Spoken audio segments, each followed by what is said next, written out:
Ladies and gentlemen, welcome to the Billionaire Lifestyle podcast. You can find us on iTunes and Stitcher. Today, our guest is Maura Sweeney, our happiness person. We had a great conversation and a good interview as well. Now, I'm sorry, our audio was a little bit kind of crazy on my end, and I apologize for that, but I think I fixed it all, and it's going to be a great show nonetheless. So just please stay tuned.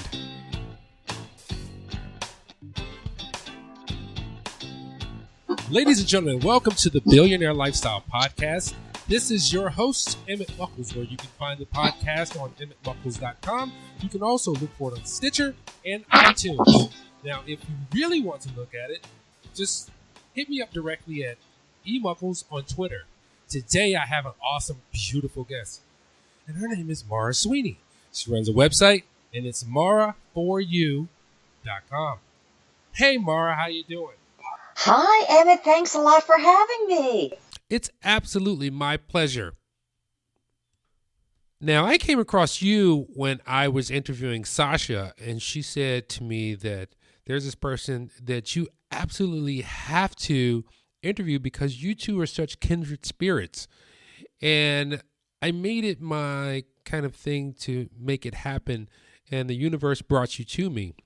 I just want to know, what kind of brought you to your whole thing of happiness and, what brought you forward?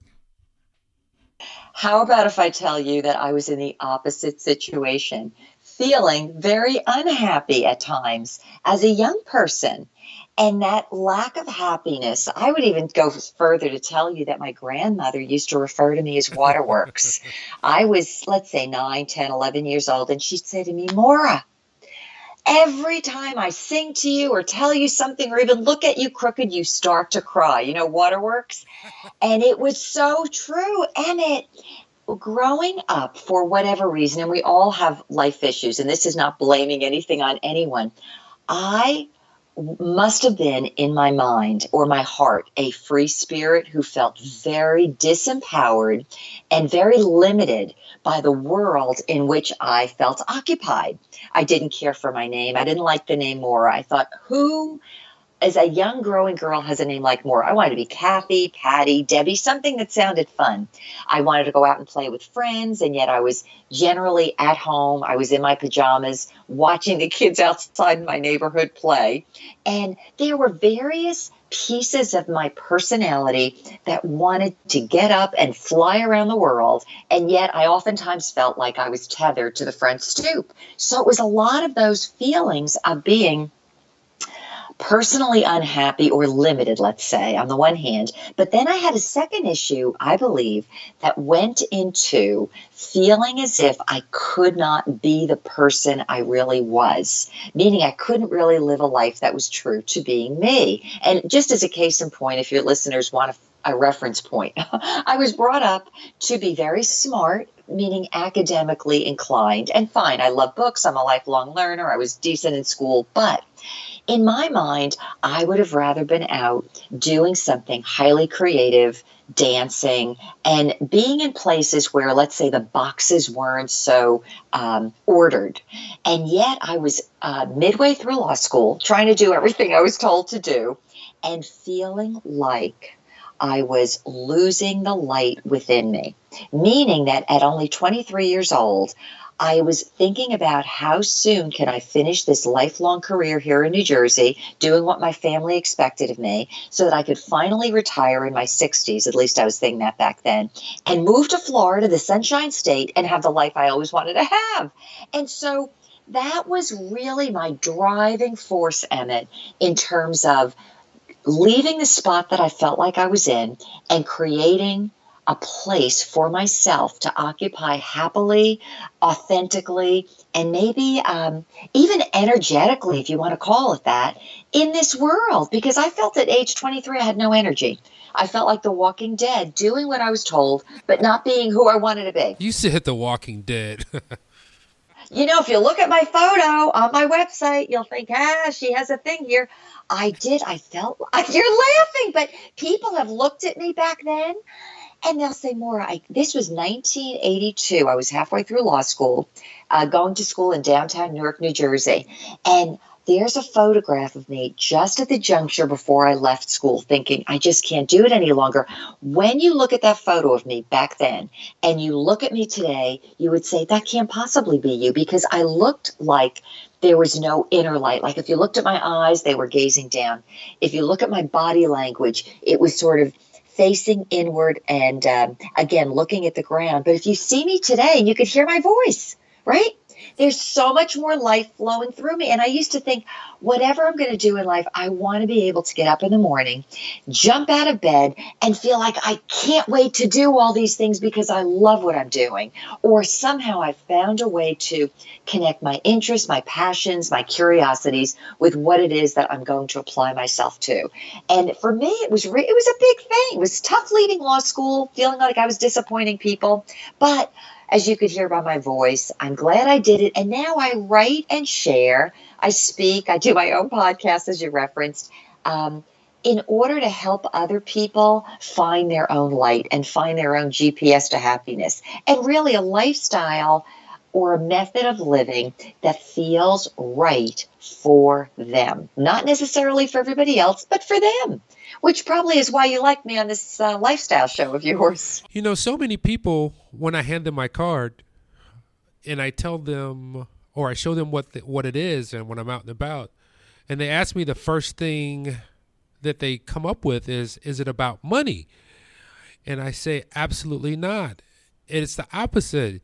You need the very minimal stuff to help support your life so you can thrive physically, mentally, and spiritually. It's about crafting your lifestyle. I like that. And I remember when I first heard Billionaire Lifestyle, I thought, gosh, he's not going to be able to interview that many different people on this show.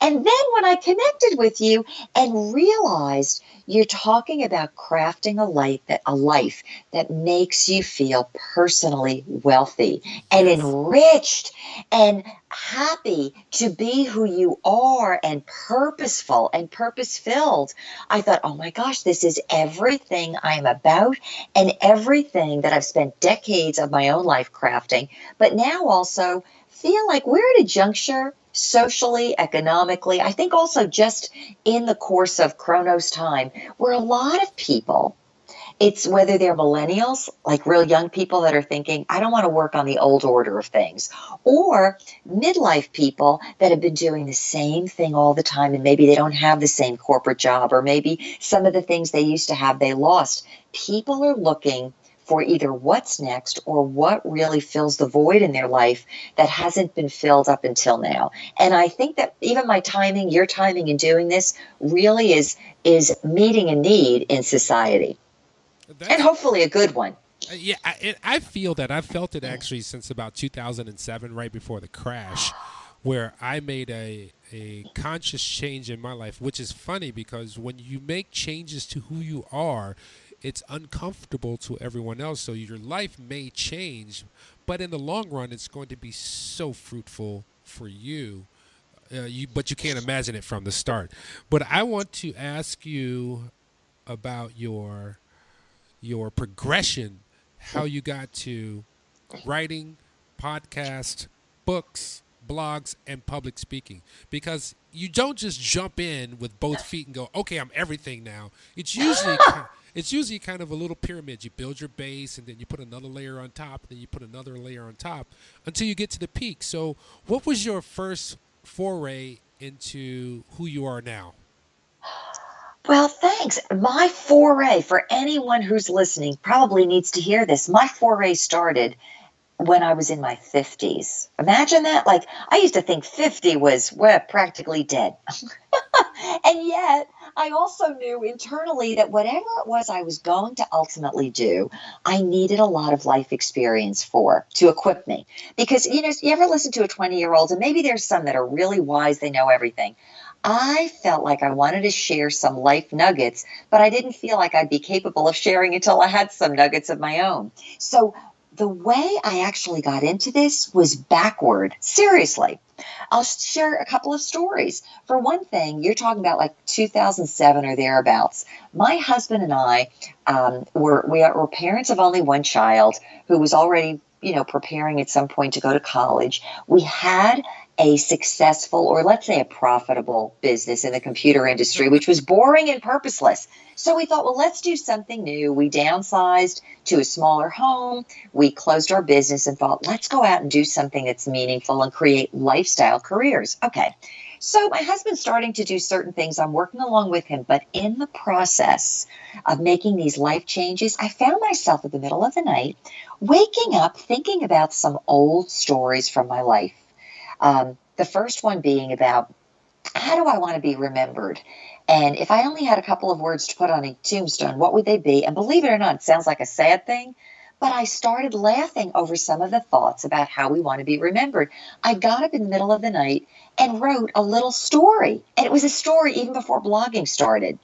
And so I was just doing a little bit of reflective writing. Then I want to share something else. When YouTube was in its earlier days, and my husband and I started out on this new business, and we were going to look for ways to positively impact culture. In our case, we thought we'd bring on a lot of clients that we could represent and help promote their work.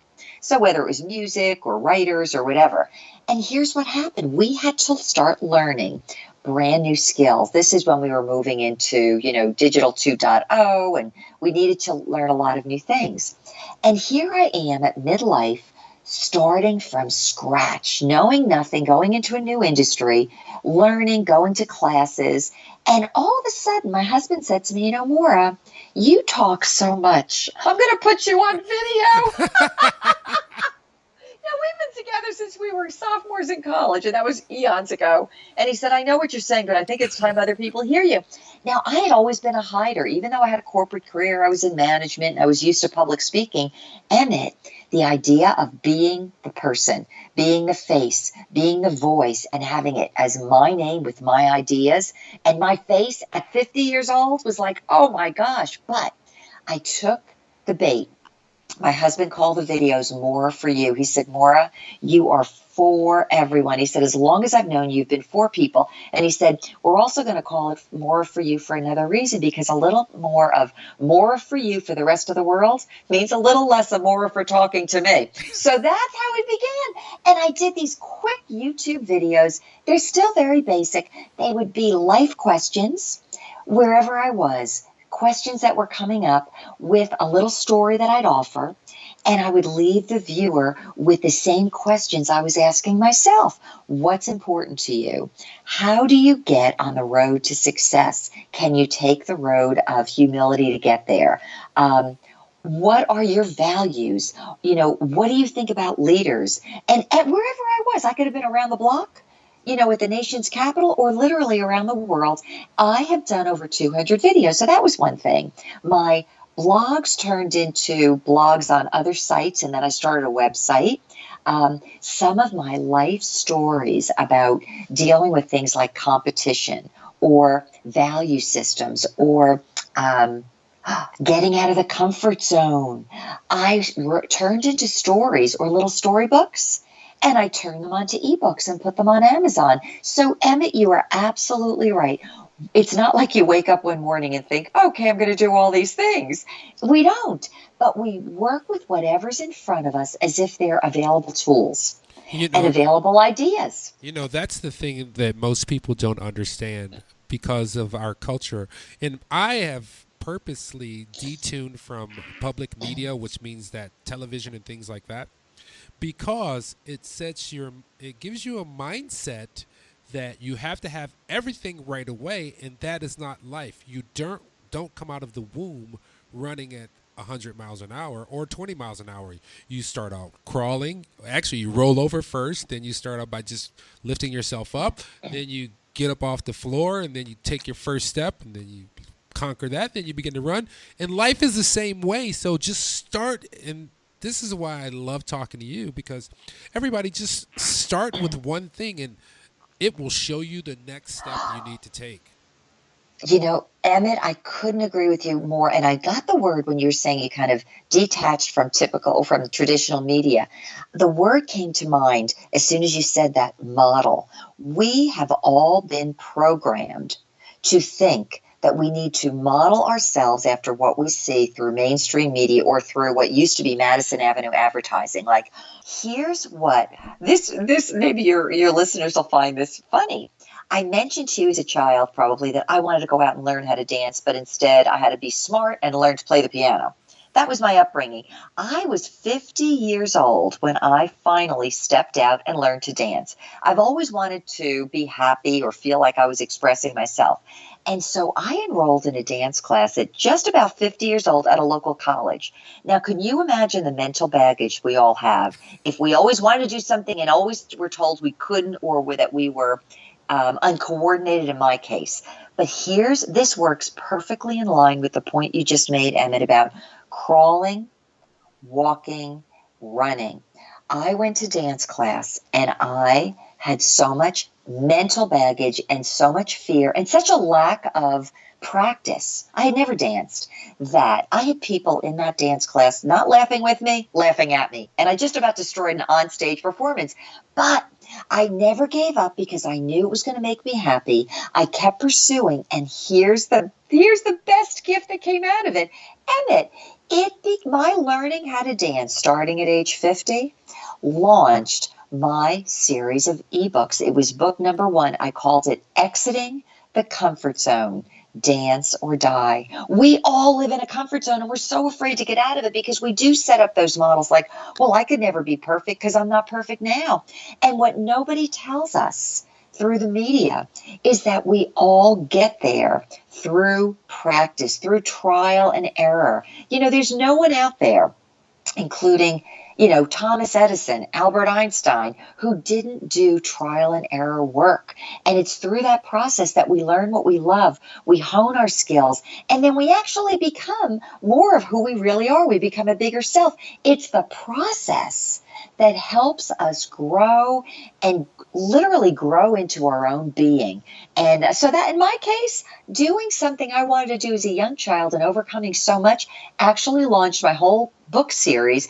And it ended up giving other people who have read it such a laugh, number one, but such a boost in the arm and such a feeling of, wow, I need to do something too, because if Maura could learn how to dance, I could probably become president of the United States because she was really working against a lot of odds. Major ones. I was looking at your picture and you say I'm 50, go 50 plus now, and you say you're over 50 and you're a very nice looking woman. What is your physical regime? What do you do to keep in shape? What do you do to keep it all together? Okay, well, for the record, until April, I am 58. So, what is it? I probably because I feel better within. I eat generally when I'm hungry and I eat healthy things. I eat what I like, so that's part of it. And I offer that because when I was younger and I was frustrated and oftentimes felt like I couldn't do what I wanted to do, I would overeat as a child. So that's interesting to note. But beyond that, I'm a member of a local spa, so every day pretty much I will go out, and whether it means riding a bike, going to a Zumba class because I love dancing, going to a yoga class, a Pilates class. I will always look for something that I could do physical. And then I'll also tell you something. I also make sure, because I really enjoy being with people, that I find ways to socialize every day. And I think those 3 things are really what, when you look at me, I look like a much happier and much healthier person than I did even when I was much younger. I was sharing with someone a photo of myself at age 15. If you were to look at that picture today, you would think, my gosh, she looks so old because I was not living. I go back to this, but I really live happy from the inside out. And I think there must be something to say about that in terms of the energy that I give off. And I literally refuel myself. Does that answer the question appropriately? Yes. And the reason I say that is because we are a society that is very obese. And even myself, we have this picture in our head usually of about anywhere between 18 and 21 that we keep no matter what age we are.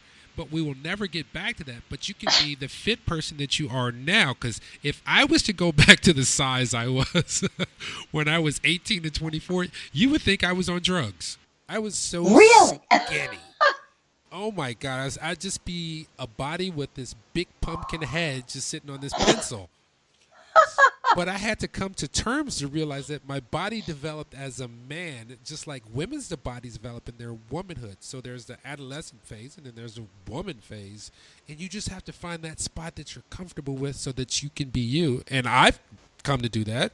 And I was just noticing that, you seem very fit. And was wondering, was there any specific technique? Because I use kettlebells, 5x5 workouts, whatever else I can stomach at the time. I've never used kettlebells. Our daughter loves them, but mine are probably like the Pilates, the yoga, the Zumba, the biking. It's not like I am this crazy person. At one point years ago, I used to run a lot when I lived up north. And I was one of those people that I probably looked almost anorexic. I was so skinny. But I like what you're saying about how we view ourselves physically. I don't think I'm too hard on myself. Obviously, I know where I feel like I'm at a better weight versus not. But you know something, years ago, we were such a youth-centric society. And you're right, that idea between 18 and 21 or something, that's a time slot. But for many of us, we're not finished physically developing, or we haven't fully matured. And to have that in our heads as the model or the goal or the gauge isn't always the best thing. Now we have a society where people live so long. We could go decade after decade after decade. And I think probably the way I look at it is I want to be my best wherever I am at whatever age I am. And I think about it in those terms rather than saying, oh, I wish I could be like I was at 25. Because again, I look at some of those photos when I had my corporate days and I look like a stick too.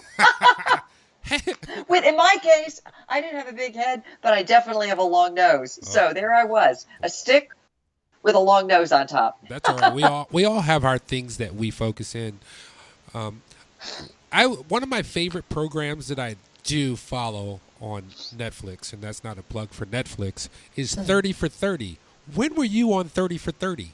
How did you know that? I'm Emmett. Because I'm Emmett. You're Emmett. You know everything. Emmett. This was one of those crazy things. My husband said, Maura, it was 1 in a billion chance that something like this would happen. I told you my husband and I met when we were in college. That was way back in 1977. I had no interest in sports, but ended up meeting a young man, my husband, who was at school on a scholarship, basketball scholarship. He was a 3-time captain. He was, I think he won he's in the Basketball Hall of Fame, top player under 6 feet, whatever. Just a really nice guy. He plays basketball, and here's the long story and making it short.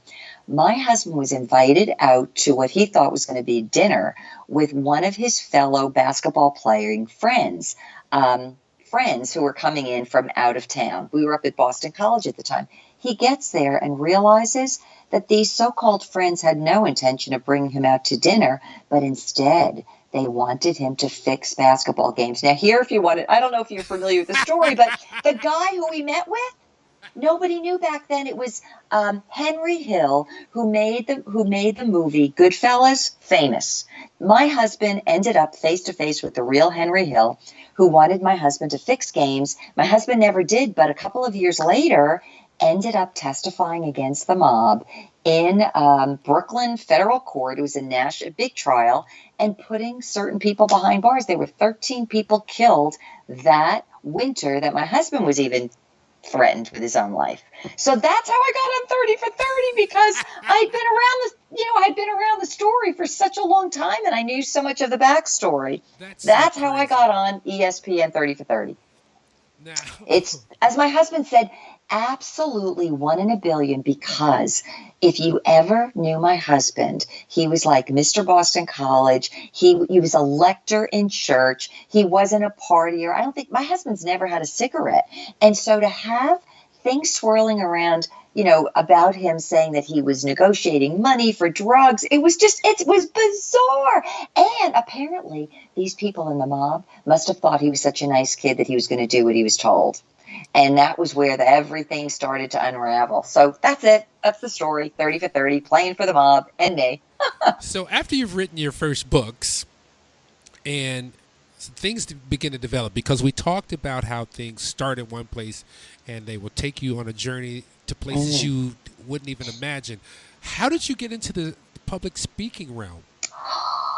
Well, as we heard earlier, I love to talk. Imagine that. No.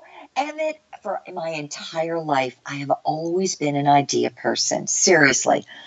Some people, Eleanor Roosevelt made an interesting remark about how small people focus on people, other people with average sized minds will focus on events. I'm paraphrasing her.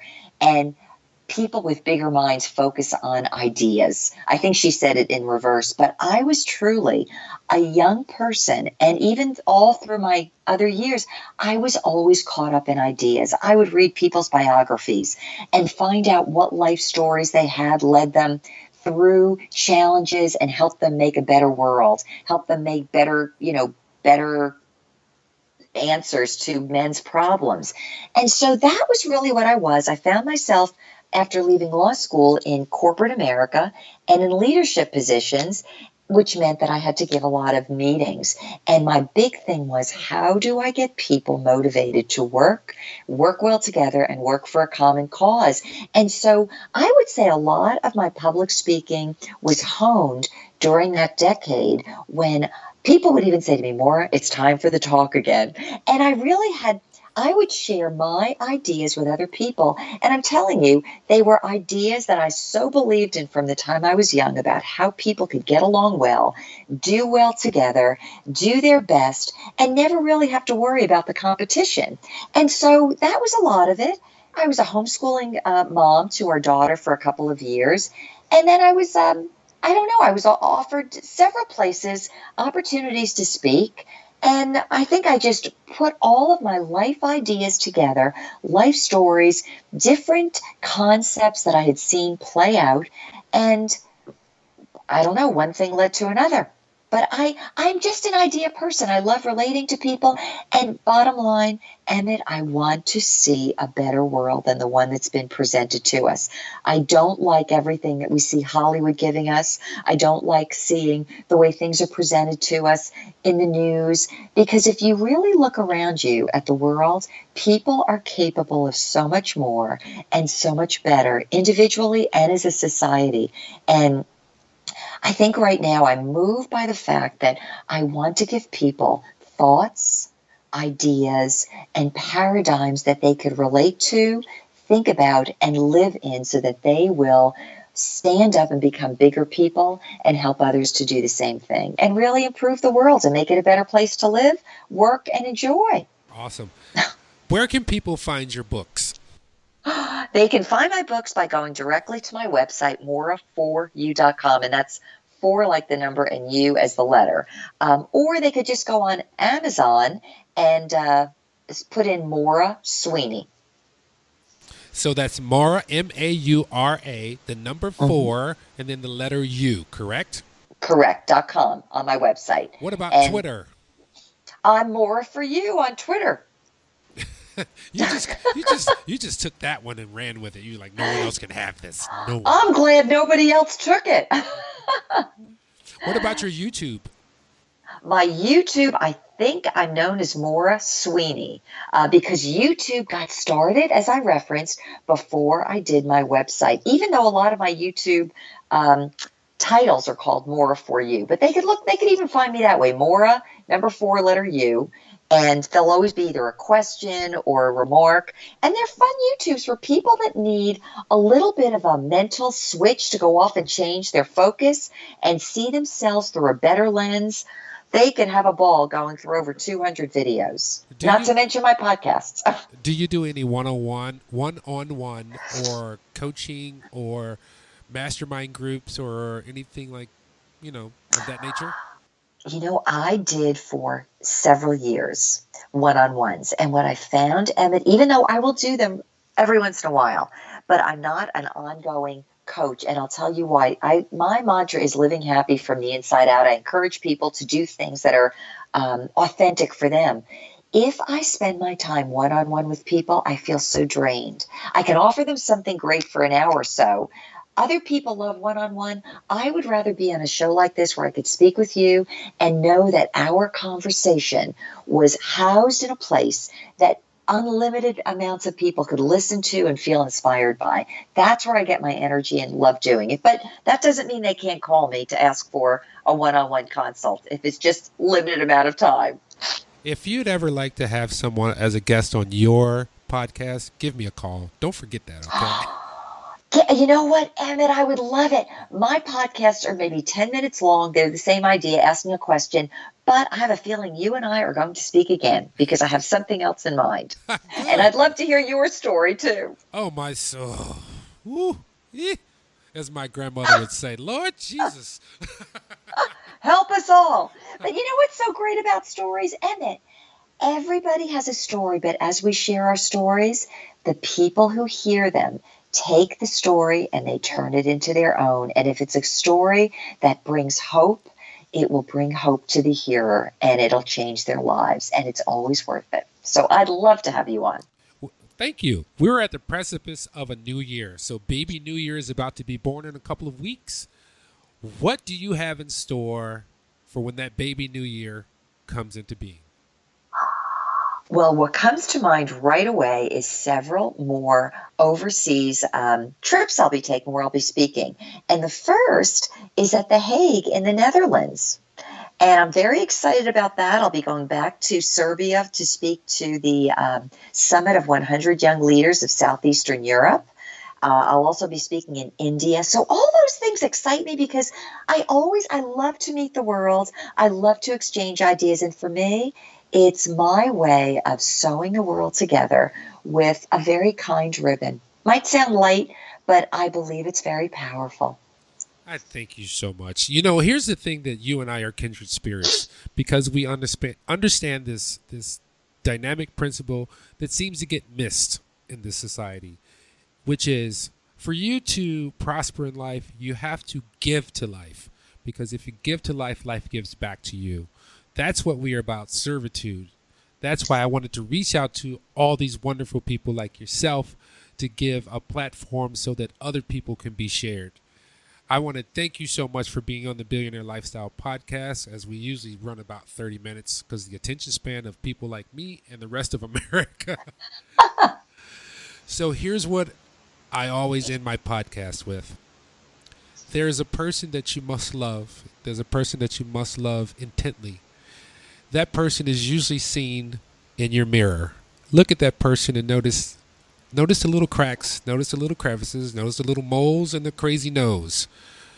That person is a 1 in a trillion chance of life, and that succeeded. So with that, love that person in the mirror, and thank you, Maura, for being on the show. Oh, thank you, Emmett. Ladies and gentlemen, that's a wrap. Peace.